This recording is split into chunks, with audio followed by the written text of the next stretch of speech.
Welcome to my channel, Digital Legend. For the fakeness, if you wanna play tough and wanna hate this, I'll always show up and make a statement. I don't ever slow up, no I don't take shit. I got no love for the fakeness. If you wanna play tough and wanna hate this, I'll always show up and make a statement. Everything I do so instinctive and so passionate. Every word. Assalamualaikum warahmatullahi wabarakatuh. Salam sejahtera untuk kita semuanya. Masih bersama dengan Digital Edu, bahwa kabar kali ini terdapat 8 kategori honorer diusulkan jadi outsourcing, termasuk Damkar dan Satpol PP. Apa saja 8 kategori honorer yang diusulkan tersebut? Yuk kita simak hingga akhir videonya. Sebelum kita lanjut, tekan dulu like, subscribe, nyalakan lonceng notifikasi, dan mohon jangan lupa untuk di-share.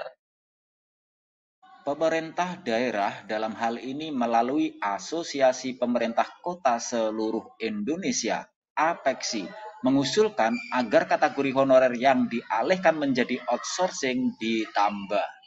APEKSI menginginkan kategori honorer yang akan dijadikan outsourcing tidak dibatasi pada 3 jenis jabatan, yakni pengemudi, petugas keamanan, dan petugas kebersihan. APEKSI mengusulkan agar petugas pemadam kebakaran dan Satuan Polisi Pamong Praja juga dialihkan menjadi outsourcing atau tenaga alih daya. Selain itu, petugas penanggulangan bencana, pengatur lalu lintas, dan tenaga pelayanan di kecamatan serta kelurahan juga dijadikan outsourcing. Pengusulan petugas Damkar dan Satpol PP menjadi outsourcing merupakan rekomendasi APEKSI yang ditandatangani Ketua Dewan Pengurus APEKSI Bima Arya Sugiarto pada 24 November 2022. Rekomendasi tersebut disampaikan oleh Ketua APEKSI Komisariat 5 se-Kalimantan yang juga Wali Kota Tarakan, Khairul, dalam rapat dengar pendapat umum dengan Komisi 9 DPR RI. Dalam hal ini, APEKSI mengusulkan bahwa tenaga alih daya tidak dibatasi pada 3 jenis jabatan tenaga kebersihan, keamanan, dan pengemudi, tetapi juga dapat ditambahkan pada jabatan-jabatan lain, ucap Khairul. Masih menurut Khairul, penambahan jabatan disesuaikan dengan karakteristik kebutuhan daerah yang bersentuhan langsung dengan pelayanan kepada masyarakat. APEKSI menilai beberapa jabatan yang dapat dijadikan outsourcing adalah petugas Damkar, Satpol PP, petugas penanggulangan bencana, pengatur lalu lintas, dan tenaga pelayanan di kecamatan serta kelurahan. Jadi harapan kita sebenarnya karena kuota untuk kita menerima P3K ini terbatas, tetapi tenaga ini kita butuhkan. Kita sarankan supaya itu di-outsourcingkan, ucap Khairul. Khairul menambahkan, selama ini menurut peraturan hanya 3 yang bisa outsourcing, yaitu kebersihan, keamanan, dan pengemudi. Yang lain tidak boleh, harus melalui P3K. APEKSI khawatir apabila kebijakan penghapusan honorer 2023 tetap dilaksanakan, maka akan banyak tenaga non-ASN atau honorer yang kehilangan pekerjaan. Pemda tidak akan sanggup mengangkat seluruh petugas Damkar, Satpol PP, dan pengatur lalu lintas menjadi P3K atau PNS pada 2023. Padahal Pemda masih membutuhkan tenaga mereka, sehingga perlu dicarikan jalan keluar. Salah satu solusinya adalah menjadikan mereka sebagai tenaga outsourcing. Ini akan jadi masalah kalau dibatasi sampai dengan 2023. Kalau harus memberhentikan semua tenaga pemadam kebakaran, itu jadi masalah. Termasuk juga Satpol PP, pengatur lalu lintas, tenaga pelayanan di kecamatan, serta kelurahan, tegas Khairul. Masih menurut Khairul, APEKSI mengusulkan kepada Kementerian Pan-RB agar menerbitkan peraturan tentang pengelolaan pegawai alih daya atau outsourcing yang bekerja di instansi pemerintah.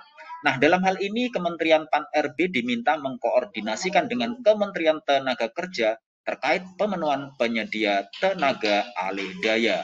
Berikut ini 8 kategori honorer yang diusulkan menjadi outsourcing. Yang pertama, pengemudi, petugas keamanan atau satpam, petugas kebersihan, petugas pemadam kebakaran, anggota Satpol PP, petugas penanggulangan bencana, pengatur lalu lintas, dan terakhir tenaga pelayanan di kecamatan dan kelurahan.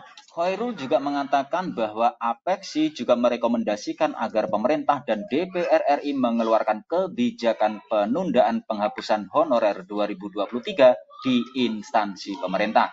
Apexi juga berharap agar penghapusan tenaga non-ASN atau pegawai honorer 2023 ditunda sampai dengan selesainya rangkaian pemilu serentak 2024.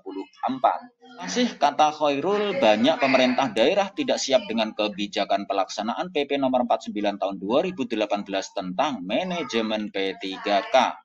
Nah, dalam PP tersebut mengamanatkan penghapusan honorer 2023 paling lambat 28 November 2023. Selain itu, PP itu juga melarang pejabat pembina kepegawaian mengangkat pegawai instansi pemerintah selain PNS dan P3K. Pasal 96 menyebutkan PPK dilarang mengangkat pegawai non-PNS dan atau non-PPK untuk mengisi jabatan ASN. Jadi saya kira perlu dipertimbangkan. Mungkin dalam hal ini penghapusan honorer 2023 diulur waktunya melewati tahun politik. Nanti setelah itu baru ditata lagi dengan baik. Pungkas Khairul.